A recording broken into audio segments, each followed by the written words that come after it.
करते। क्वेश्चन है define the following.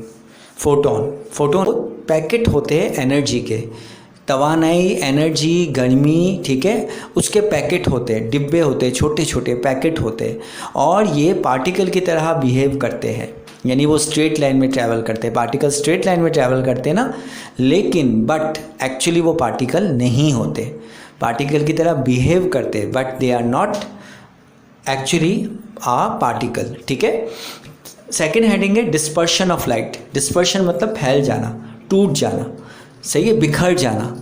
तो जब रोशनी की शुआएं प्रिज्म पे पड़ती है, when a rays of light fall on a prism, रोशनी की शुआएं, रेस ऑफ लाइट सनलाइट को बोल दो, सनलाइट भी रोशनी की रे मतलब शुआएं, जब वो प्रिज्म पे पड़ेगी, प्रिज्म एक कांच का ट्रायंगल तरह का होता है, जो आगे आपको मैं बताऊंगा, इट स्पिलिट, वो टूट जाएगी इनटू 7 कलर, यानी रोशनी की शुआ, सफ़ेद रंग की रोशनी सन की जब प्रिज्म पे गुजरेगी, प्रिज्म को लगेगी, तो वो 7 रंगों में टूट जाएगी, और 7 रंगों में सफ़ेद रोशनी का टूट जाना डिस्पर्शन ऑफ लाइट कहलाता है। डिस्पर्शन मतलब टूट जाना, बिखर जाना, फैल जाना, ठीक है।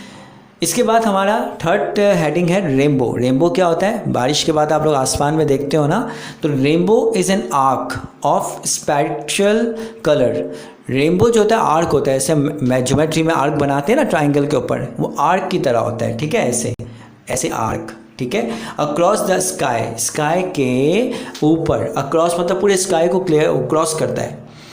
ये बारिश से पहले आता है या बारिश के बाद में आता है, ये सुबह में आता है या इवनिंग में आता है, ये 7 रंग होते हैं, इसको हम कहते हैं रेनबो, जो कि आफ्टर या बिफोर रेन आते हैं या इवनिंग या मॉर्निंग में आते हैं। स्काई में आप लोगों ने सबने रेनबो तो देखा होगा, लेकिन रेनबो की डेफिनेशन अगर हम बताएं तो बताते हैं कि रेनबो जो होता है वो आर्क होता है, जो कि 7 कलर से मिलके बनता है, और अक्रॉस द स्काई होता है ड्यूरिंग और after rainfall in the morning और इवनिंग। ये बारिश से पहले या बारिश के बाद आ जाता है, मोस्टली बारिश के बाद ही आता है, ठीक है, लेकिन कुछ कुछ बारिश से पहले भी आने लग जाते हैं। Describe experiment to show the light consist of 7 colour. एक एक्सपेरिमेंट बताओ जो कि बताएगा कि सूरज की रोशनी जो है वो 7 रंगों पे मुश्तमिल है। तो उसका एक्सपेरिमेंट पहले पढ़ते हैं। A beam of sunlight is allowed to enter in a dark room. एक बीम मतलब शुआ, सही, रे, छोटी सी रोशनी को हम सनलाइट की रोशनी को एक अलाउ करेंगे, छोटे, हम एक रूम को बंद कर देंगे, डार्क रूम, और उसमें सुराख कर देंगे, होल कर देंगे, और इस होल से सूरज की रोशनी को गुजरने देंगे।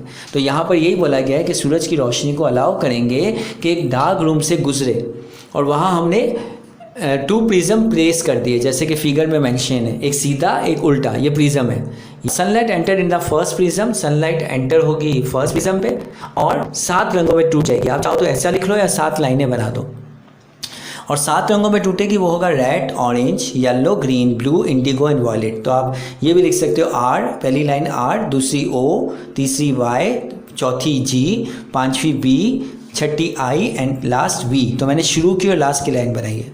फिर ये सेकंड प्रिज्म में जाएगी, दीज 7, थर्ड पॉइंट देखेगा, these 7 colour pass into the second prism and come back into the white colour light.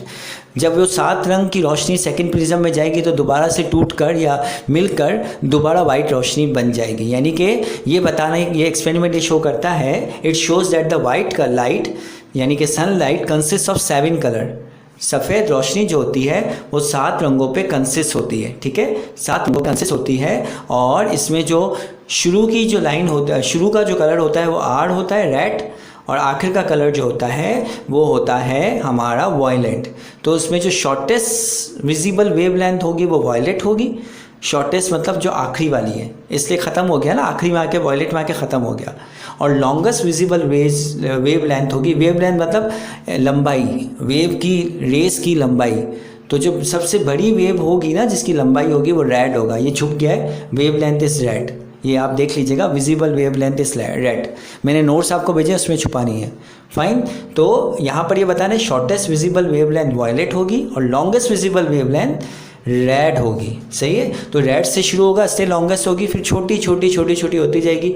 Orange थोड़ी और छोटी होगी, येलो थोड़ी और छोटी होगी, ग्रीन थोड़ी और छोटी होगी, ब्लू थोड़ी और, इंडिगो थोड़ी और वॉयलेट आखिर में सबसे शॉर्टेज हो जाएगी, और फिर रेनबो ख़त्म हो जाएगा। इसीलिए तो इन शॉर्ट एक्सपेरिमेंट शो करता है कि जब वाइट लाइट पहले प्रिज्म पे जाती है, सीधा जो है प्रिज्म, तो वो 7 रंगों में टूट जाती है। फिर दूसरी लाइट जब सेकंड प्रिज्म में 7 रंग की रोशनी, जब 7 रंग जो रेनबो कलर पैदा हुआ है वाइट रंग से, वाइट लाइट जब टूट गई और वो 7 कलर दूसरे रेनबो में जाएगा तो वो दोबारा से जब गुजर के बाहर आएगा तो वाइट बन चुका होगा।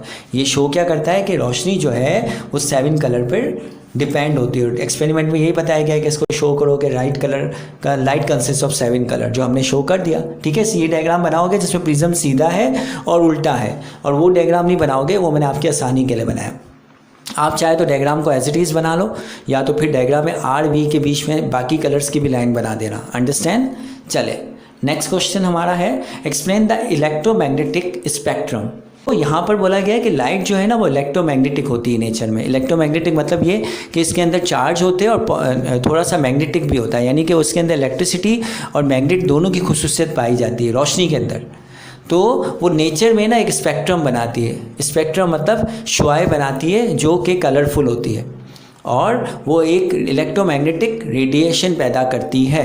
यानी कि 7 रंग जो होते हैं ना रेनबो, वो एक्चुअली इलेक्ट्रोमैग्नेटिक नेचर में होते हैं कुदरती तौर पर। दुनिया में जो रोशनी है, जो शुआएं है, जो सनलाइट है, जो 7 रंग बनाती है, हर रंग इलेक्ट्रोमैग्नेटिक नेचर में होता है और ये बनाता है रेडिएशन। इसलिए हमारे घरों में वाईफाई जो है, हमारे पास जो इंफ्रा रेस है, हमारे ओवन में जो रोशनी नज़र आती है, रेडार का आपने सुना होगा, लेज़र रेस सुना होगा, ये तमाम रेनबो की या 7 रंग की रोशनी जो है उसी से बना है, उनकी फ्रीक्वेंसी को सामने रखे बना है, क्योंकि ये इलेक्ट्रोमैग्नेटिक इन नेचर होती है। ये देखिए साइंटिस्ट की रिसर्च थी। खैर उसके बारे में तो हम बाद में पढ़ेंगे, अब हम शुरुआत स्टेप पे, इसलिए मैं आपको आसान लफ्ज़ों में समझा रहा हूँ। तो ये जो वेव्स बनती है उसके काम क्या होते हैं, यहाँ पर बोला गया इसको एक्सप्लेन करो। तो पहली वेव से एग्जाम में आता है, इंपॉर्टेंट सवाल है। रेडियो वेव्स, रेडियो वेव्स की रेंज जो होती है, इसकी सिर्फ रेंज बताना, वेव लेंथ मतलब वेव की लंबाई, वो फ्यू मिलीमीटर से सेवरल मिलीमीटर तक होती है। यानी कि ये रेडियो वेव्स हम टेलीफोन पे यूज़ करते हैं। आज आप अपने गांव में बैठे हुए किसी कज़न से भी बात कर रहे हो, इतना दूर है, लेकिन पड़ोसी से भी बात कर रहे हो तो इतना करीब है। तो यहाँ पर यही बोला गया है कि रेडियो वेव्स मोबाइल में यूज़ होती है। तो रेडियो वेव्स जो होती है वो फ्यू मिलीमीटर से सेवरल मीटर तक होती है। कभी कभी हम मोबाइल पर लंबी बात करते हैं तो मोबाइल गर्म हो जाता है, क्योंकि रेस जो होती है वो कंटिन्यूसली लग रही होती है।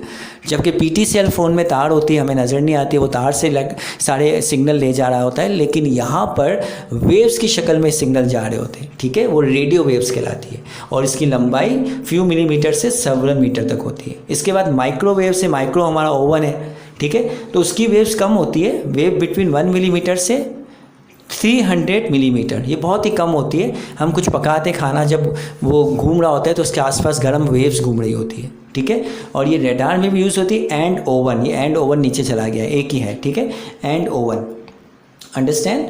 तो ये माइक्रोवेव्स का काम होता है। ये रेडार क्या होता है, रेडार वो सिस्टम होता है जो कि हम अपने मुल्क की हिफाजत के लिए लगाते बॉर्डर्स पे। तो वो शुआएं जो होती है वो हर वक्त जारी होती है।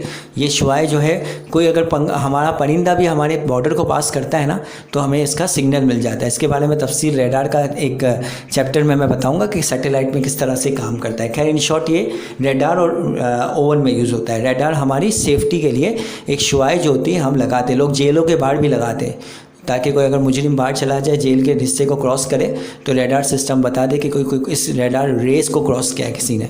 ठीक है, तो ये सेफ्टी के लिए यूज़ की जाती है। इसके बाद इंफ्रावेव्स, इंफ्रावेव्स जो होती है वो लॉन्ग रेंज होती है और उसकी लंबाई 10 माइक्रोमीटर होती है। ठीक है, तो इंफ्रा जो होती है वो एक्चुअली वाईफाई की तरह होती है, लेकिन वो ज़्यादा ताकतवर नहीं होती है। तो इंफ्रा हम कह सकते हैं कि ये सिग्नल को ले जाने और ले आने में काम करती है। इसके बाद विजिबल वेव्स, विजिबल वेव्स वो होती है जो नज़र आए। तो जितनी भी शुआएं हमें नज़र आ रही होती है, ठीक है, वो अगर हम इसको कह सकते हैं कि लेज़र हो गई या कुछ भी हो गई जो हमें नज़र आ रही होती है, सही है, जो नज़र आ रही होती है वो विजिबल कहलाती है। उसकी लंबाई, इसकी रेंज 400 नैनोमीटर से 700 नैनोमीटर तक होती है। और उसके बाद आखिरी अल्ट्रा वायलेंट वेव्स, जो सन की रोशनी होती है, ये बहुत ख़तरनाक होती है। इसकी रेंज जो होती है वो 380 नैनोमीटर से ऑनवर्ड्स होती है, यानी चलती रहती है। और they are emit by hotter, ठीक है, स्टार्ट अबाउट 25000 सेंटीग्रेड। ये एमिट फैलती है बाय हॉटर स्टार्ट, ये फैलती है, और क्या बोलते हैं ना, इसका स्टार्ट जो होता है वो गर्म होता है, हॉटर होता है, और वो फिर जाके फैलती रहती है। ठीक, सन की रोशनी में खड़े रहो, आपकी स्किन बर्न होना शुरू हो जाएगी।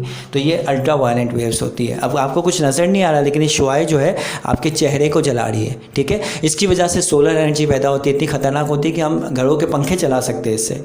तो ये इसकी रेंज इतनी होती है और ये 25,000 सेंटीग्रेड तक गर्मी पैदा करता है, टेम्परेचर पैदा करता है। इसके वजह से इलेक्ट्रिसिटी जनरेट हो सकती है। तो वेव लेंथ जो होती है वो रेडियो वेव्स होती है जिसकी रेंज फ्यू मिलीमीटर से सेवरल मीटर होती है, हमारे मोबाइल फ़ोन में यूज़ होती है। माइक्रोवेव्स 1 मिलीमीटर से 300 नैनो मिलीमीटर होती है। ये आपसे इनकी रेंज याद कर लीजिएगा। इंफ्रा, ये हमारे ओवन में यूज़ होता है। इंफ्रा वेव्स जो होती है वो 10 माइक्रोमीटर होती है, ये लॉन्ग होती है, ये सिग्नल को ले जाने के काम आती है। विजिबल वेव्स जो होती है वो 400 नैनोमीटर से 700 नैनोमीटर होती है, ये हमें नज़र आती है, ऐसी वेव्स होती है और जो बहुत सारे मेडिकल वगैरह के काम आती है, एग्रीकल्चर में काम आती है। और अल्ट्रा वायलेंट वेव्स जो होती है वो सन की रोशनी होती है जो कि 300 नैनोमीटर से ज़्यादा होती है, ऑनवर्ड्स होती है, यानी अनलिमिटेड होती है। लेकिन इसका टेम्परेचर, इसको नापा नहीं जा सकता तो इसका टेम्परेचर बता दिया गया है जो कि 25000 में 25,000 सेंटीग्रेड। तो ये हमारा चैप्टर कंप्लीट हो गया। कंटिन्यू मैंने बाय मिस्टेक लिख दिया है। तो हमारे 4 चैप्टर कंप्लीट हो गए। इंशाल्लाह नेक्स्ट क्लास में मैं आपको या तो रिव्यू कराऊंगा या तो नया चैप्टर करा दूंगा और फिर मैं रिव्यू क्लास लाजमी रखूँगा। मैं सोचता हूँ कि शायद रिव्यू करा दूँ कि नहीं, तो खैर आप ही कंप्लीट कर लीजिएगा और मैं फिर इसको चेक करूँगा। Okay, thank you. और जो कोई सवाल हो तो प्लीज़ आप इनबॉक्स कर लीजिएगा। Okay, take care. और ये क्लास मैंने जूम पे ली है। This is recording class.